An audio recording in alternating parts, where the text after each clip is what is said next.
Assalamualaikum warahmatullahi wabarakatuh. Pemirsa di seluruh dunia dan khususnya di Indonesia, saya ingin menyampaikan tentang lanjutan dari tema-tema sebelumnya, yaitu pola sukses ya. Jadi sukses ini ada polanya, ada rumusnya. Demikian pula gagal, ini juga ada polanya, ada rumusnya. Kadang-kadang orang itu sudah merasa sukses, tapi ketika polanya salah, maka dia akan gagal. Sebagai contoh, rakus. Rakus ini bukan pola sukses, tapi pola gagal. Ketika kita rakus, maka orang-orang pesaing kita atau partner kita, bahkan tim kita itu akan menjauh dengan kita, sehingga kita malah hancur. Ketika kita ingin sesuatu yang lebih, misalnya kita bisnis ya, ingin kita kuasai semua labanya sehingga orang dapat sedikit, ini juga termasuk kategori rakus. Makanya harus pinter-pinter kita. Jadi misalnya ingin laba, jangan banyak-banyak, ambil sedikit supaya pelanggan kita semakin banyak. Saya lihat orang-orang Cina ini kadang-kadang menjual barang sama dengan kulaannya. Misalnya kulaannya 10.000 dijual 10.000 lagi. Kemudian saya tanya kepada teman saya yang cerita, loh, apa betul dia kulaan 10.000 dijual 10.000 lagi? Iya betul. Nah, labanya bagaimana? Kata teman saya, ada labanya. Nah ya apa? Kan nggak dapat laba. Ada, yaitu labanya kardusnya. Sampai berpikir seperti itu. Jadi kardusnya, misalnya dia jualan rokok, bungkusnya rokok itu kan terkumpul dengan dia menjual sama itu. Akhirnya itu yang mendapat labanya dari situ. Kemudian pentingnya kita juga menjaga akhlak atau etika ketika bisnis. Karena kalau kita ini bisnis, etika kita ini salah, kita kejam, kita nggak peduli dengan konsumen, ini juga akan hancur bisnis kita. Jadi kita harus care, harus bagaimana apa yang dimaui oleh konsumen ini kita penuhi, jangan melambat-lambatkan. Memang sulit, saya sendiri masih belajar. Jadi ada contoh bisnis lagi ketika saya belanja ke pedagang dari dia keturunan Cina yang ada di Indonesia. Jadi saya tanya sebuah barang, dia tanya ke saya, barangnya apa? Ini saya waktu itu tanya roti apa ya? Auka kalau nggak salah.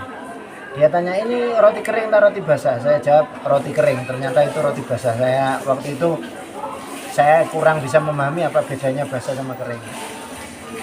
Ternyata dia bilang, itu mestinya sampean foto dulu. Sampai begitu perhatiannya, minta saya foto. Coba bandingkan dengan pedagang-pedagang lain, pedagang kita. Dia misalnya ada pembeli acuh tak acuh. Dia begitu care orang Cina tadi. Dia memang sudah jadi warga negara Indonesia, kayaknya sudah di Indonesia, tapi dia saya lihat keturunan Cina. Jadi saya tidak membahas etnisnya, tidak membahas rasnya, tapi bagaimana mereka sangat peduli, sangat care dengan pembeli. Ini adalah salah satu juga strategi bisnis, dan masih banyak strategi yang lain. Di antaranya rumusnya orang sukses adalah penghematan. Jadi kita kalau tidak perlu jangan beli kalau tidak perlu, atau kalau beli kita tunda dulu. Ini kira-kira layak nggak, misalnya mau ganti HP baru, ganti sepeda motor baru, atau apa mau pergi kemana, kita cek ini penting nggak. Kalau nggak penting nggak pergi, karena itu akan menghabiskan energi kita, menghabiskan uang kita, sehingga modal kita akan tergerus. Dan kalau kita ingin memperbanyak modal, tidak akan terkumpul-kumpul.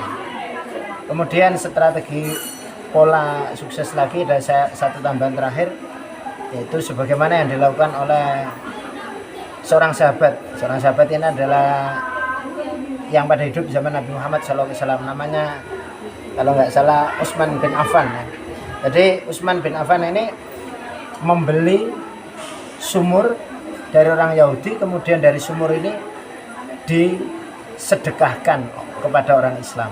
Dari situ akhirnya dia bisa menguasai ekonomi karena banyak teman-temannya. Nah, ini nanti insya Allah akan saya bahas di video selanjutnya tentang strategi bisnisnya Utsman bin Affan, bagaimana dia menjadi seorang yang kaya raya, saudagar kaya, dan yang dilakukannya adalah termasuk sodako. Bagaimana kita ini harus sering sodako, terutama kepada pelanggan-pelanggan kita atau teman-teman kita, sehingga mereka akan menjadi pelanggan kita. Dan ini sudah alhamdulillah sudah dilaksanakan oleh beberapa orang Indonesia ya.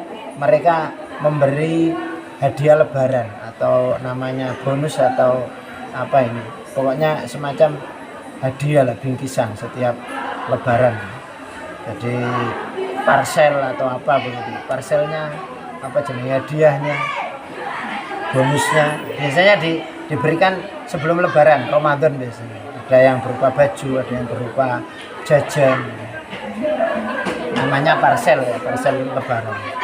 Ya mungkin itu saja yang bisa saya sampaikan. Sebenarnya masih banyak ya, pola-pola sukses, rumus-rumus sukses ini sangat banyak, tapi saya menyampaikan sedikit saja itu karena waktunya terbatas. Mudah-mudahan bisa kita sambung di video-video selanjutnya. Sekian dari saya. Subhanallah bihamdihi, subhanakallahumma wa bihamdika, asyhadu an la ilaha illa anta, astaghfiruka wa atubu ilaik. Assalamualaikum warahmatullahi wabarakatuh.